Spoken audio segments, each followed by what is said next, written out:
Hello, everyone, and welcome to the Learn to Love podcast, your guide to everything love, sex, intimacy, and relationships. Each week, your host, Zach Beach, interviews new experts on love, including couples therapists, relationship coaches, sex educators, and best-selling authors. Learn the best tips and cutting-edge wisdom to better love yourself, others, and the world. Thanks so much for joining us. We hope you enjoy the show. Welcome to the Learn to Love podcast, everyone. I'm your host, Zach Beach, and I'm here with the incredible Denis Udall. Hello, Denis, and welcome to the show. Hey, good to see you, Zach. Thanks so much for inviting me. Thanks so much for coming on. And today's episode will just be a little bit different than normal because me and Denis are going to have more of a conversation than a straight up interview where I simply ask Denis questions. I still do want to introduce him. For those that don't know, Denis Udall is a trained mindful self-compassion teacher. Denis was taught by Chris Germer, Kristin, Neff, and Steve Hickman, and received his MSc certificate from the University of California, San Diego Center for Mindfulness. He has practiced mindfulness and compassion-based meditation since 2000 and previously taught mindful self-compassion in Berkeley and online. He himself has worked in education philanthropy for over 20 years.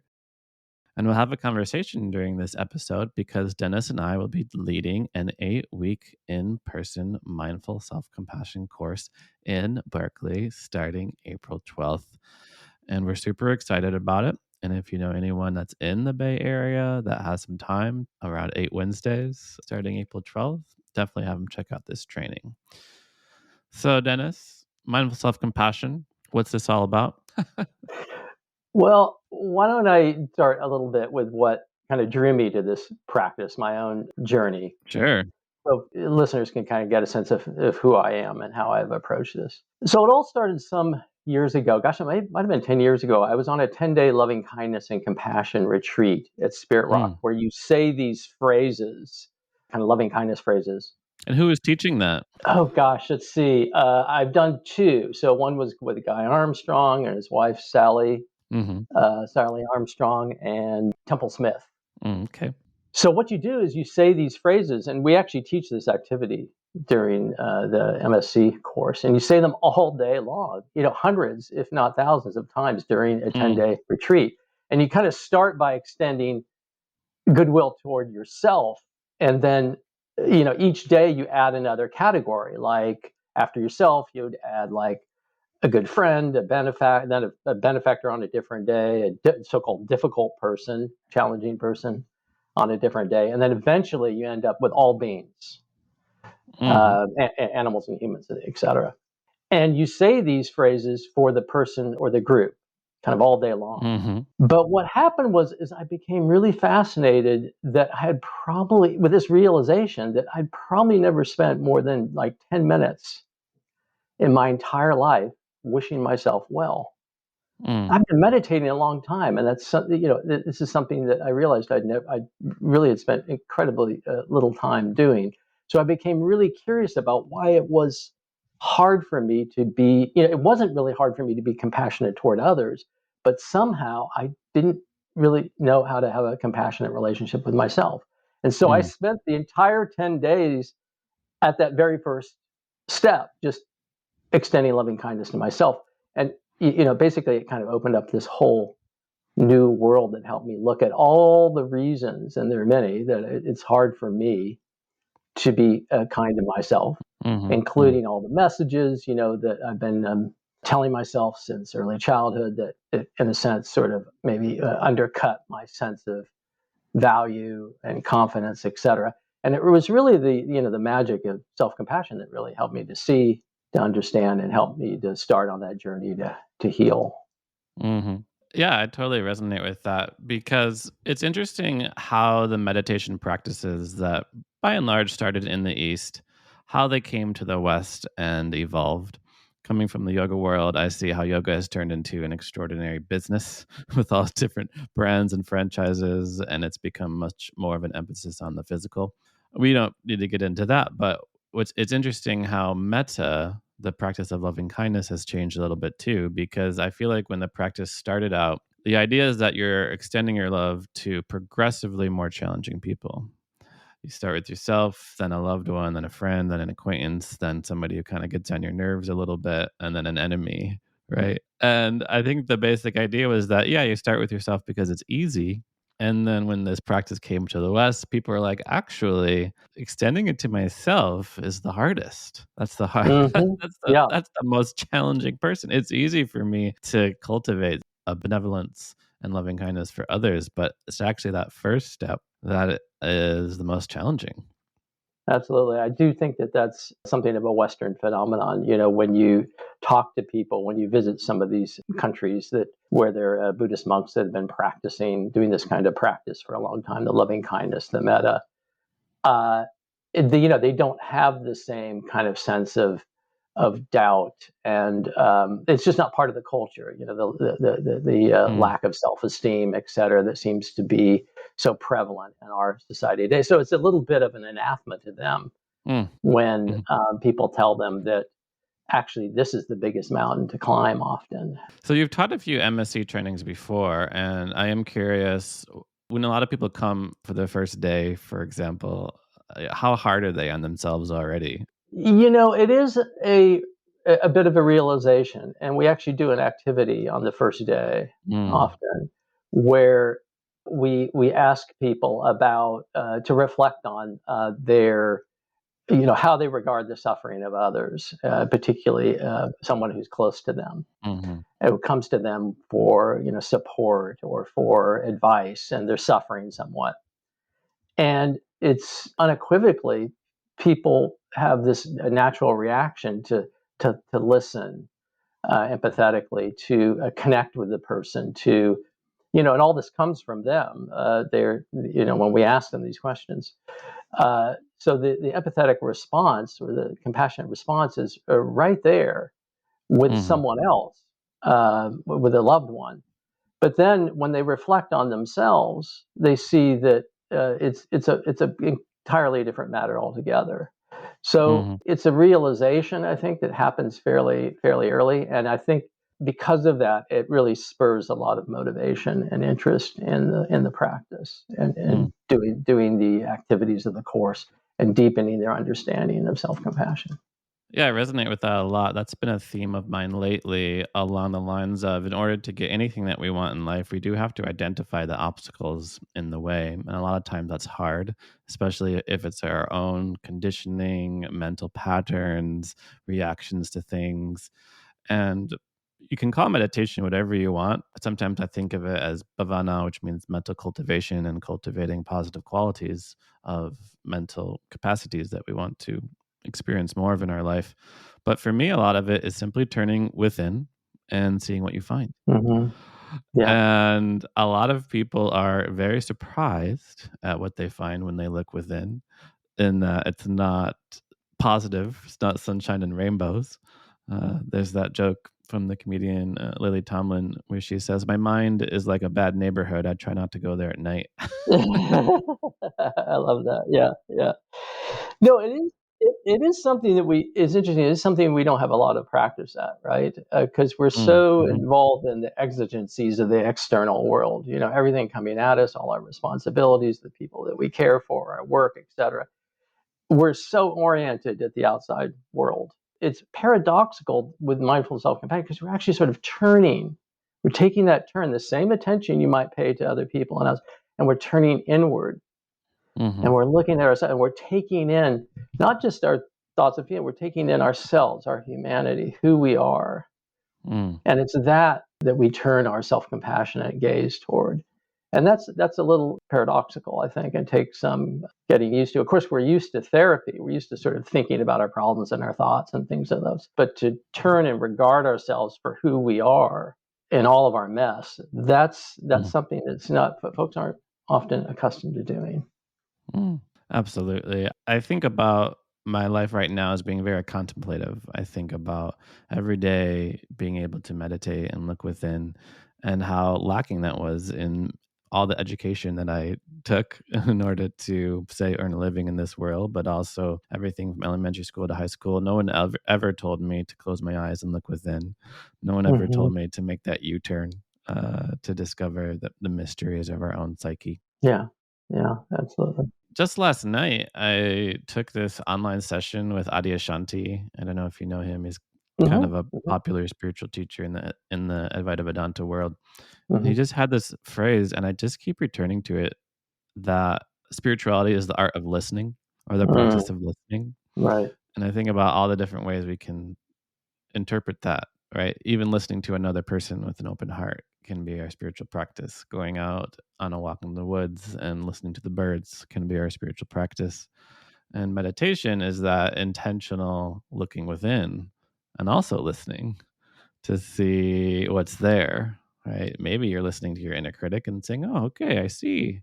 Inner critic, always criticizing. But it can also be looking within to listen for anything in our being that goes deeper than the continuous movement of thinking, anything that we might be able to call upon, a higher source of wisdom, or even listening to the heart, seeing what it has to say, right? Which we often tend to ignore. Yeah, absolutely. And that has, deep implications for relationships too, and what we bring to them. The nonviolent communication, Marshall Rosenberg, he often talked about that anytime someone comes to you and speaks to you, there is behind it kind of a request. And I was so sort of struck by that. It's a request to be listened to. It's a request to be heard. It's a request to be understood. And I was so struck by that. Sometimes at first when I heard that I was like, well, hey, wait a second here. Sometimes I just want to say what I want to say. I don't really necessarily care about what people think or their reaction or how I'm reaching them. But the more I explored it, it just brought up tremendous compassion in me to take that perspective that whoever is reaching out to me, whoever wants to engage with me, is a kind of request to see their humanity, to engage with them as a human being, to listen, to understand. And that calls forth in me compassion, but it also has a sort of reflection on, well, what am I bringing to this relationship? What am I bringing to this encounter? So there is that part of listening, I think, is so resonant. And actually, in the MSc course, we spend some time thinking and reflecting on empathetic listening as a skill capacity. Yeah, I think about that a lot as well. I do think as human beings, we need love. We need to be seen and recognized and accepted for who we are.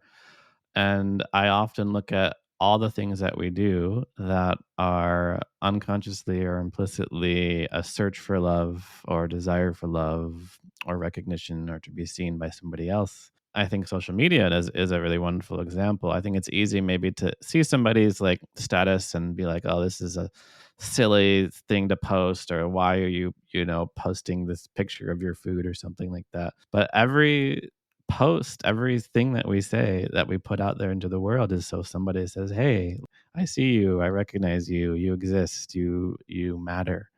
Right?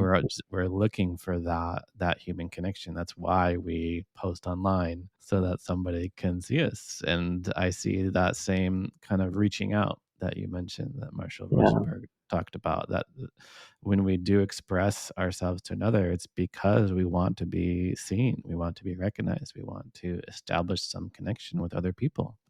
Great. I wonder whether it's worth talking about the MSc approach overall, the kind of key qualities that Kristin Neff and Chris Germer talk about as essential components of self-compassion. They mentioned these three: kindness to oneself, a sense of common humanity, and mindfulness, right? And I think these are sort of the pillars, if you will, of mindful self-compassion. And it's kind of maybe worth talking a little bit about each of these, because this is the kind of backbone of the course, if you will. So with that first one, the mindful kindness to oneself, we kind of, again, just what we were talking about earlier, we treat ourselves with the same understanding, the same kindness, the same care that we would a good friend, right? That compassion has that sort of inner motivation to do something about our own suffering. And so this is the really important thing about self-compassion. It has that action, aspect to it. It involves kind of actively soothing and comforting ourselves when we're in pain, and then taking whatever action we need to help ourselves when we're struggling. And many of the exercises and meditations that we engage with in the course are evolved around that soothing and comforting. And then the common humanity piece, which is the second quality, is really supported by the first, the kindness to ourselves. And this is like when we struggle, we often feel like something is wrong. We feel like the problem is with us. But with the MSC, with the self-compassion, we see our pain as part of a larger human experience, if you will. We kind of recognize that everybody suffers. It's just a normal part of life, right? So that we also find, a lot of people think, or some people come to the understanding that mindful self-compassion is really about all about ourselves. It's selfish in a sense, but actually, you're more likely to turn to the stress and the pain of others by connecting to your own, because everybody feels the stress. It's just it's a shared human experience. But when things go wrong, we often feel isolated, as if it's our own bad luck, our own fault. But then what MSC emphasizes, that when we remember that our struggles are what make us human, and that everybody experiences them in some shape or form, then we see we're not alone. We're on the same boat. And then finally, then the mindfulness piece, right? That's just the third quality. And the magic of mindfulness, which, as you noted, comes from the Eastern traditions, that really brings this stable quality to our minds that really helps us to see things for what they are. It helps us to sort of open up in this more easeful and relaxed way. So it's really about these three qualities: the kindness to oneself, common humanity, and mindfulness. And in short, they really help us. These qualities really help us to be more resilient. So, in my experience and the experience of my students, we when we experience difficulties in our lives, difficult emotions, so forth, we can really respond in a more skillful way. And one last thought here is that really the goal, because there's so many different exercises, meditations, reflections, things of this sort. I think there's over 30 that are taught in the course. The goal is really for people to be their own best teacher, right? So they can build these habits of self-care into their own lives, right? They can be a resource for themselves. I think the key is at the end of the course, I would consider it a success if a student or anyone kind of knows what they need to take care of themselves, and then they can provide it for themselves right in the moment. That's the goal often. Yeah, absolutely. I love those three pillars, and it's something I keep returning to. I think each one is a really wonderful intention that we can set, that we can remember anytime we're going through a hard time, recognizing that we're not the only one going through this challenge and that suffering is a part of life. And there's always different ways to define MSC or self-compassion in general. Obviously, the easiest one is just to say it's compassion turned inward. But lately, I've been just really thinking about it as loving, connected presence. And each of those words tap into those three components that you talked about. Loving is the kindness aspect, connected is the common humanity aspect, and presence is the mindful aspect. Because I know that mindfulness is like the word that everyone uses nowadays to describe the present moment, non-judgmental, non-reactivity that we bring. But I'm like, there's no mind when we're present. There's only the heart. There's just an open, spacious heart that can encompass it all. So I do like thinking of it as a presence, a loving and accepting presence that we can bring. Absolutely. Yeah. So one of the kind of key differences between loving kindness practice, and compassion is that loving kindness, when turned toward suffering, the world of suffering, and the suffering of others, there are several different reactions. One is unskillful. It can turn into pity or the sorrow for the misfortunes of others. But if a loving kindness stays loving in the face of suffering, it becomes compassion. And not only, and this really what separates empathy from compassion. It has this action aspect to it. You want to naturally kind of do something even if it's just listening in a loving, connected presence kind of way to someone. It can take lots of different forms. It doesn't need to be big and dramatic. It can be something as as subtle as, again, sort of a listening, or just being a quiet presence with others that are undergoing difficulties, and being in someone that they can lean on. But that dimension of the suffering is what's key. And there is often some confusion between what's the difference between empathy and loving kindness and compassion. And that's really my understanding of it, is it's that response to suffering. Yeah, I feel like empathy is a key piece to compassion. I almost think of it as like a quarter of it. So just bouncing back to a few things you said, I do think people often realize that it's not just mindfulness that's one piece of the Eightfold Path, it's right mindfulness.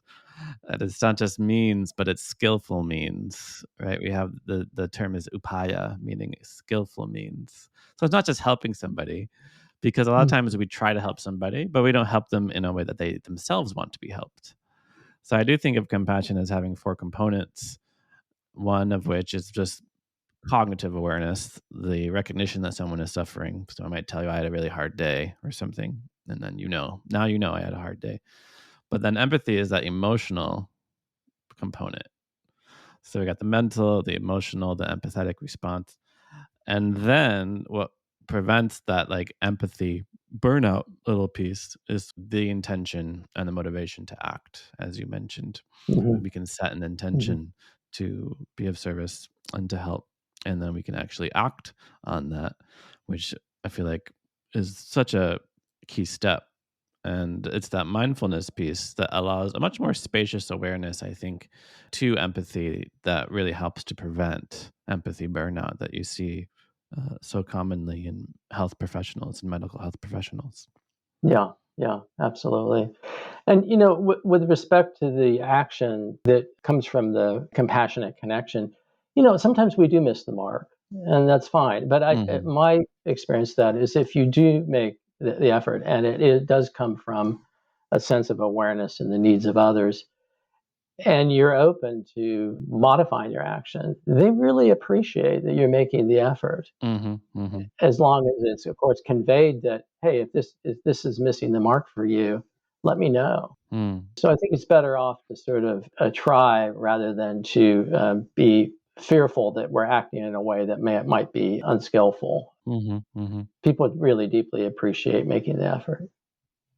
It's interesting you use this term "missing the mark," because what I've read is that's one translation and interpretation of this word sin. And it was funny too, because I was getting into Saint Teresa of Avila, whose, I believe, original language is in Spanish, and translations are always hard because there's so many words that you could potentially choose.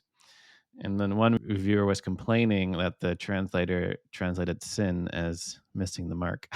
And they're like, no, it should be sin. But a lot of times we think like it's normal to reach for things in life and miss. It's normal to want to help our partner, but maybe not help in the best way. It's normal to want to come from a place of love, but maybe not give the best, most loving response we can in that moment. And then we miss the mark. And I think one of the reasons why self-compassion is so transformative for a lot of people is they think that the voice that tells them that they missed the mark and therefore should correct, if you're like bowling and you are a little bit to the right, you miss the mark, you have to go to the left. And I think a lot of people kind of grew up in a world where they think that if the voice that tells them that they missed the mark is harsh and critical and judgmental, that they're much more likely to aim right the next time. But both mindful self-compassion and the research behind mindful self-compassion says no, actually a compassionate response to missing the mark is actually more effective and more motivational. And one huge reason for that is because if we know that if we do something we're going to get deeply criticized, then we're much less likely to do it. So that's one of the findings that I found really promising about the research into mindful self-compassion, is that self-compassionate people are more likely to take risks, are more likely to try new Mm. things Yeah. because they're not going to be in a really bad mood when they quote unquote sin or quote unquote miss the mark. Yeah.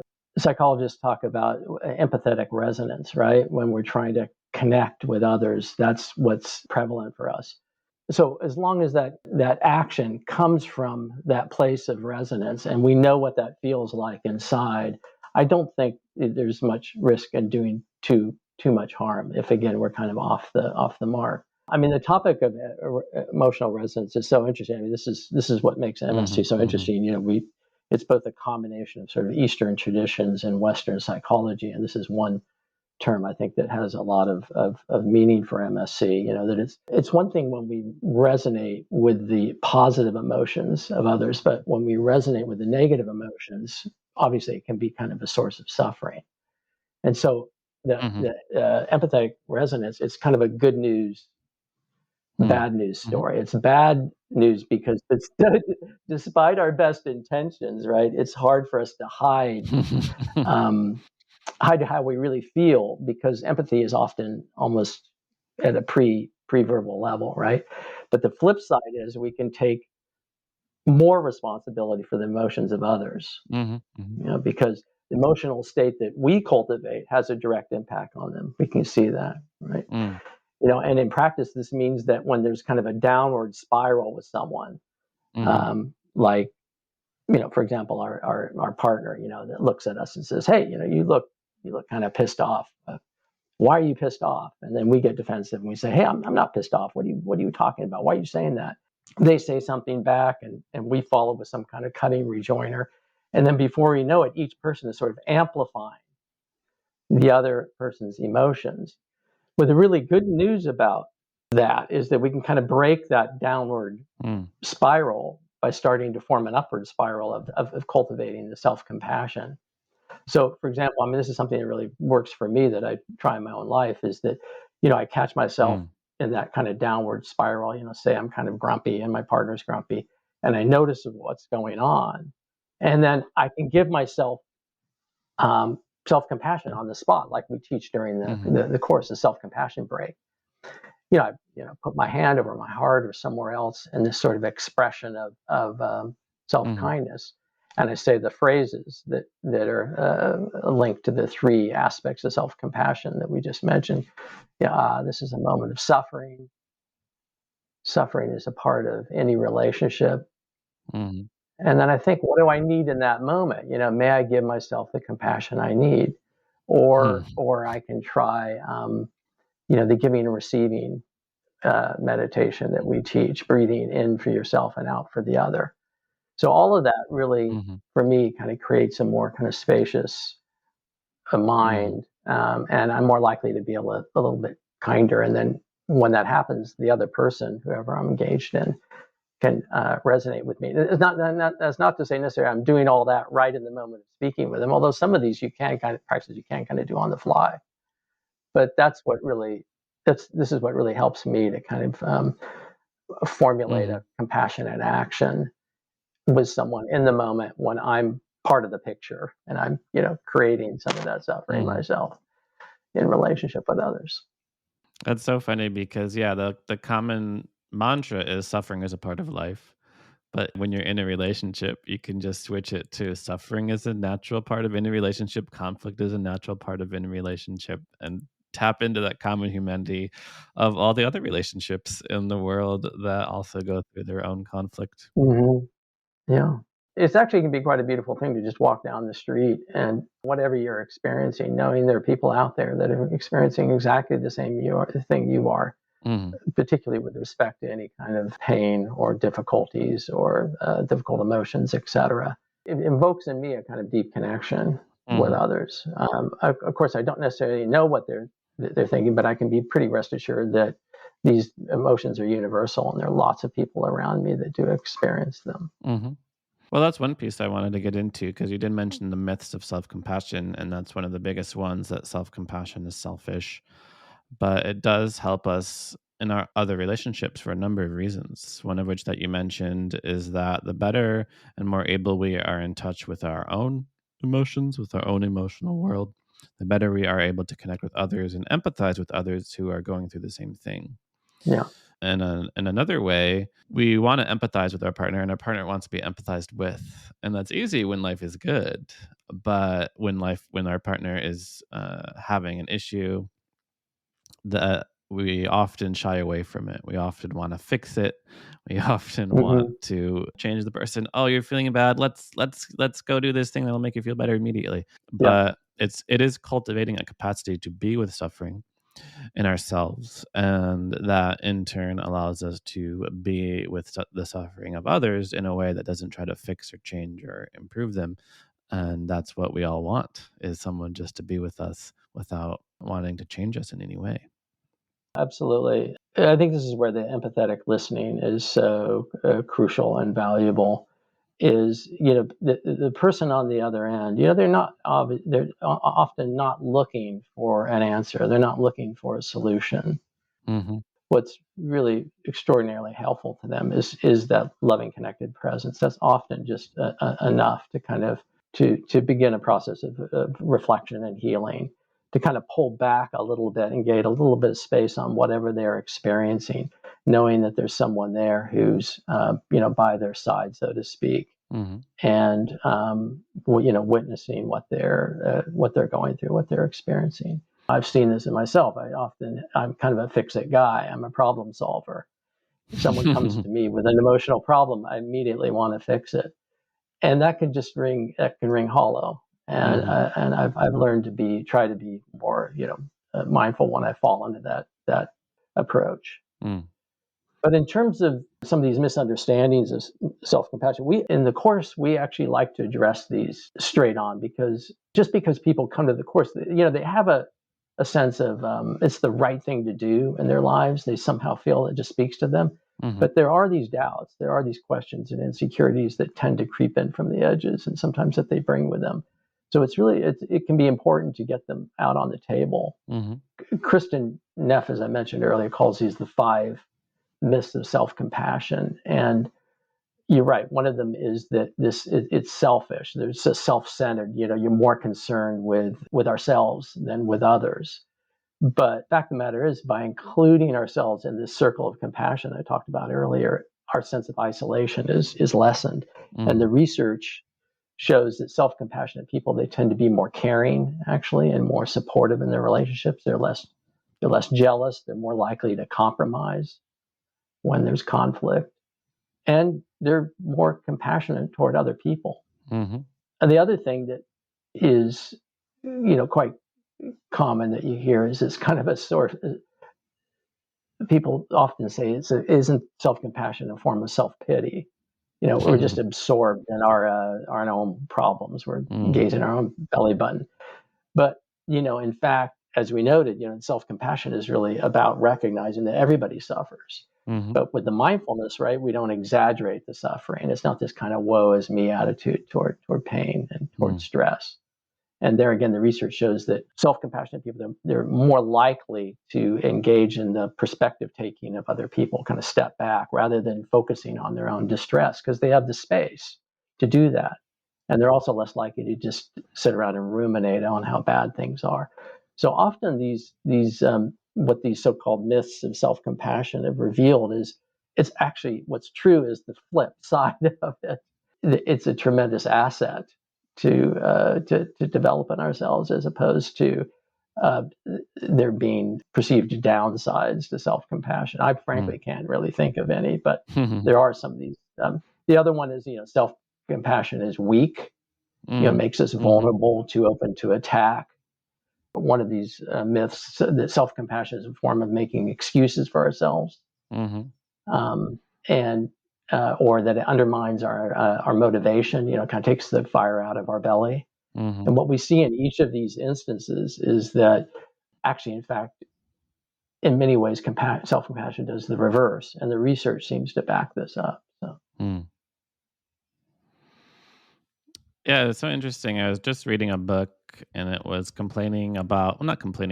was critiquing patriarchy. And it was saying one of the biggest symptoms of patriarchy is the qualities that we generally associate with masculinity are prioritized and seen as strong, and the qualities that are stereotypically associated with femininity are considered less. And tenderness, compassion, caring, these are often seen as weak qualities rather than the true strength that they embody when these things absolutely do come from the heart.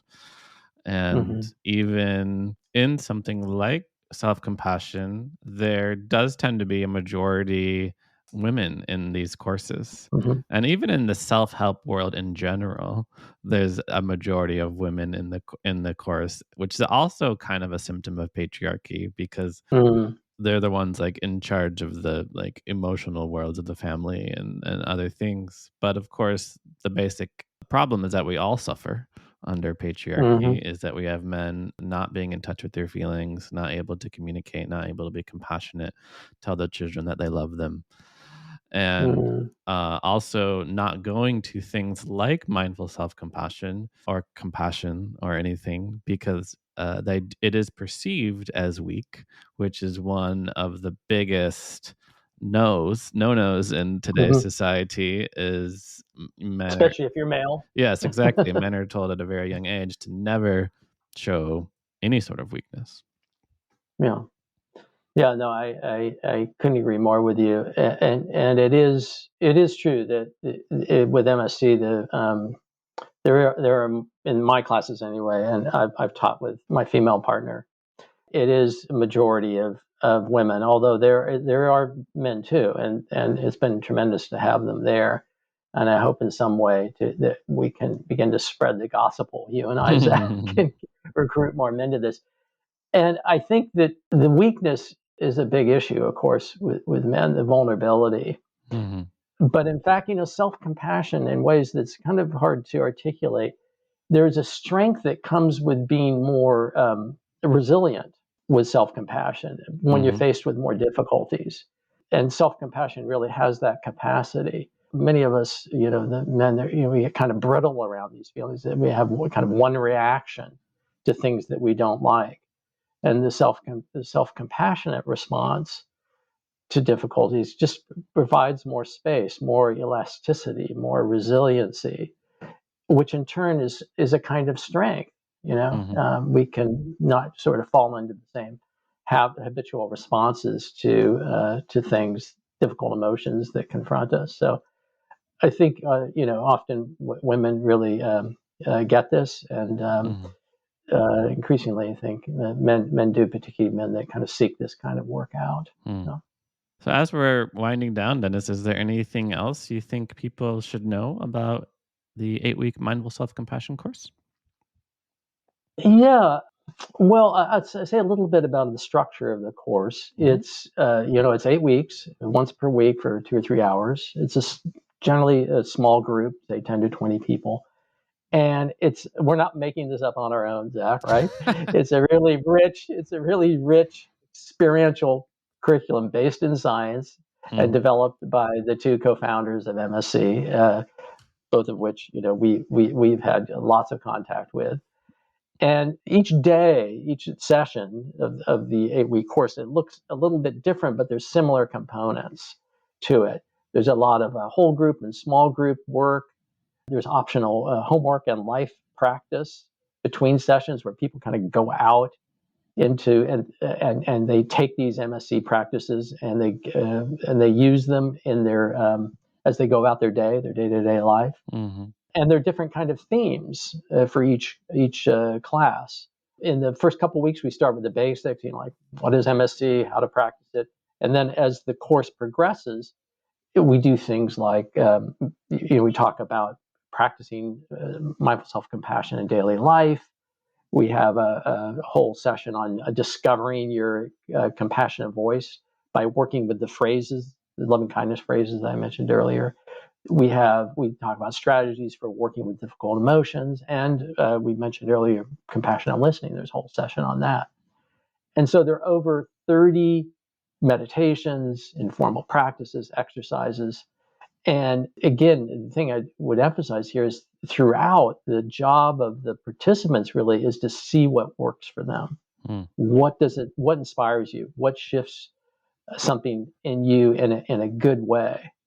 So that's kind of a brief summary of the course. Of course, there's a lot more written about it, and you've shared that information. And I'm so inspired by these practices, and I love it. I've used it in my own life. I've seen a great impact on people that have embraced this practice, and I love teaching, engaging others with it. So I hope there are folks that will come join us. Absolutely. Yeah, I have the 300-page manual right here. So no, we're not just off the cuff having a workshop here, but I do absolutely want to emphasize the empiricism behind it, the scientific evidence behind it. I do love the wisdom traditions. I come from both a Buddhist meditation and a yogic meditation background, and love getting into the ancient texts and scriptures. And it does have its roots also in Buddhist meditation. But as wonderful as these practices were, they weren't necessarily confirmed 100% by science. And a lot of the work that has gone into MSC has been through trying different techniques, different ideas, different questions that you would ask folks, and then test whether or not these qualities, inner qualities, were improved after doing these exercises. So there are a ton of research. Like 10 years ago when it started, there's very little out there, but nowadays there's hundreds of articles confirming the benefits of the practices that we'll be doing for one's mental health, emotional resiliency, and overall happiness. That being said, of course, it's not a substitute for therapy. We're not crisis management counselors or anything. But it does often work synergistically with such things. So yeah, totally agree. And Kristin, Neff, and Chris Germer, who are the co-founders of MSC, are at the nexus of the research that you mentioned earlier. A lot of it they've done themselves, particularly Kristin Neff. They've derived this course from the best of breed of that research that's been conducted over the last 10 years. The other thing I should mention is that you do not, of course, have to be a Buddhist by any stretch to take this course. That's it's totally secularized. These meditation practice, different kinds of practices, exercises would work with anybody from any background whatsoever. And you don't have to, this course is not about teaching people how to meditate. I need to mention that as well. You don't even have to know how to meditate. It's one of several skills that we teach here, but it's not a meditation course per se. So you don't, if you haven't had favorable experiences with meditation in the past, and I know there's a lot of folks out there, I certainly was that way. When I started practicing, I couldn't sit for longer than 5 minutes at a time without pulling out my hair. That's absolutely fine. If the meditation aspects of this don't resonate for you, there's plenty more that will. So I'm sorry for not warning you ahead of time, Dennis, but this is the Learn to Love podcast. And I finish every podcast by asking my guests one question. So I'm going to put you on the spot because I always let my guests know ahead of time, but I forgot this time. But the question is, Dennis, what do you wish everyone knew about love? Of course, we can always be more loving. We can always develop love and widen our circles of who we love. But I would say the most important thing is that it's an innate quality. It's within us. We're born with it. It's a natural aspect and dimension of our mind. Love can be felt in so many different ways. The one thing that comes to mind to me is that a lot of people that don't feel they're loving or loving enough. From my experience and what I've seen and the traditions I've studied, would say to the contrary. It's part and parcel of who we are. It's innate who we are. Absolutely. I wholeheartedly agree. I think we all have an incredible innate capacity and potential to love. And for much of us, it's only a potential, and there's things we have to do to really realize it. There's another slight perspective that it's already there, and we just have to recognize it. Yeah, Perfect. All right. Thank you, Denis Udall, for coming onto the show. For those of you interested in signing up for our 8-week MSc course starting in Berkeley, California, April 12th, you can sign up at theheartcenter.com. That's the heart-center.com. You can also go to berkeleymsc.eventbrite.com. Those links will be in the show notes. If you want to learn more about me, head to zachbeach.com. And next week, we'll be back to our regularly scheduled programming. We got some amazing interviews coming up, so stay tuned. Thanks, Denis. Okay. Thanks, Zach. Thanks again for listening to the Learn to Love podcast. To learn more about the show and your host, head over to zachbeach.com or theheartcenter.com. You can also follow Zach on Facebook, Twitter, and Instagram.